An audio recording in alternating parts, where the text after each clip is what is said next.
నమస్తే. పులివెందుల నియోజకవర్గానికి సంబంధించి సీఎం జగన్మోహన్ రెడ్డి గారి మీద దస్తగిరి పోటీ చేయటానికి ఆయన సిద్ధంగా ఉన్నారు. దానికి సంబంధించి ఒక పార్టీ ఆయన్ను అభ్యర్థిగా కూడా ప్రకటించింది. చాలా కీలకమైనటువంటి అంశం ఇది. దస్తగిరి ఆయన పేరు వినగానే అందరికీ గుర్తొచ్చేది వైఎస్ వివేక హత్య కేసు. ఆ కేసులో నిందితుడిగా జైలుకి వెళ్ళొచ్చాడు. తర్వాత అప్రూవర్గా మారాడు. దానికి సంబంధించి ఎన్నో ఆరోపణలు విమర్శలు ఎదుర్కొన్నటువంటి వ్యక్తి. ఇలాంటి సందర్భంలో తాజాగా కొన్ని కీలకమైనటువంటి వ్యాఖ్యలు కూడా చేశారు. వివేకాను హత్య చేయించింది అవినాష్ రెడ్డి, జగన్మోహన్ రెడ్డి గారే. దానికి సంబంధించి కొంతమంది ఉన్నారు, కానీ అసలు విషయాలు బయటికి రానివ్వడం లేదు.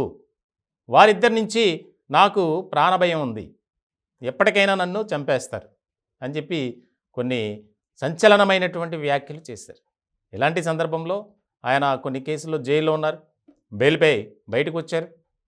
తాజాగా ప్రముఖ న్యాయవాది, చాలా సామాజికవేత్తగా ఉన్నటువంటి జడా శ్రవణ్ కుమార్ ఆయన స్థాపించినటువంటి పార్టీ జై భీమ్రావ్ భారత్ పార్టీ, ఆ పార్టీలో ఆయన చేరారు. చేరడమే కాదు, వెంటనే పులివెందుల నియోజకవర్గం నుంచి మా పార్టీ తరపున మీరు పోటీ చేయండి అని ఆయన ఓపెన్ ఆఫర్ ఇచ్చారు. ఇప్పుడు చాలా ఆసక్తికరంగా మారింది. ఎందుకనంటే మామూలు విషయం కాదు. దస్తగిరి అంటే కడప జిల్లాలో, రాయలసీమలో ఒక రకమైనటువంటి ప్రత్యేకమైనటువంటి స్థానం ఆయనకు ఉంది. ఫ్యాక్షనిస్ట్గా, రౌడీగా, రకరకాలుగా పేరుంది. కానీ ఆయన రాజకీయాల్లోకి రావడం, అది కూడా పులివెందుల నియోజకవర్గాన్ని నుంచి ఆయన పోటీ చేస్తానని ప్రకటన చేయటం అనేది ఇక్కడ కీలకంగా మారింది.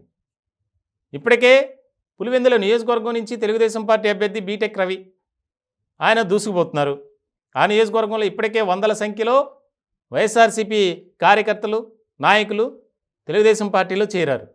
ఆయన కూడా పక్కన చెప్తున్నారు, నేను జగన్మోహన్ రెడ్డి గారిని ఖచ్చితంగా ఓడించి తీరుతాను, నాకున్నటువంటి ప్రజా ఆదరణ అటువంటిది. ఇలాంటి సందర్భంలో దస్తగిరి ఆయన ఇప్పుడు నేను పులివెందుల నుంచి పోటీ చేస్తాను అని చెప్పడం, దానికి సంబంధించి జడా శ్రవణ్ కుమార్ ఆయన గురించి ప్రత్యేకంగా చెప్పక్కర్లా, ఇటువంటి కేసుల్ని వాదించడంలో ఆయన దిట్ట. అటువంటి వ్యక్తి ఒక పార్టీని స్థాపించడం, ఆ పార్టీ నుంచి ఈయనకి అవకాశం కల్పిస్తానని ప్రకటన చేయటం అనేది తాడేపల్లిలో ఒక రకమైనటువంటి షాకింగ్ లాగా అయిపోయింది. చాలా కీలకమైనటువంటి అంశంగా చూస్తున్నారు. వైఎస్ఆర్సీపీలో ఆసక్తికరమైనటువంటి చర్చే జరుగుతుంది. దీనికి సంబంధించి చాలా కీలకమైనటువంటి పరిణామాలు త్వరలోనే చోటు చేసుకోబోతున్నాయి.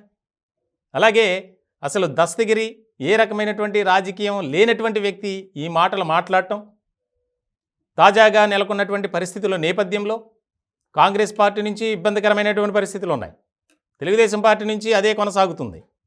బయట వ్యక్తులు కూడా నేను జగన్మోహన్ రెడ్డి గారి మీద పోటీ చేస్తా, పులివెందుల్లో నా తడాకా ఏంటో చూపిస్తా అని చెప్పి బయటికి రావటం అనేది తాడేపల్లిలో ఒక రకమైనటువంటి కలకలాన్ని, కలవరాన్ని కలిగిస్తుందనే చెప్పాలి.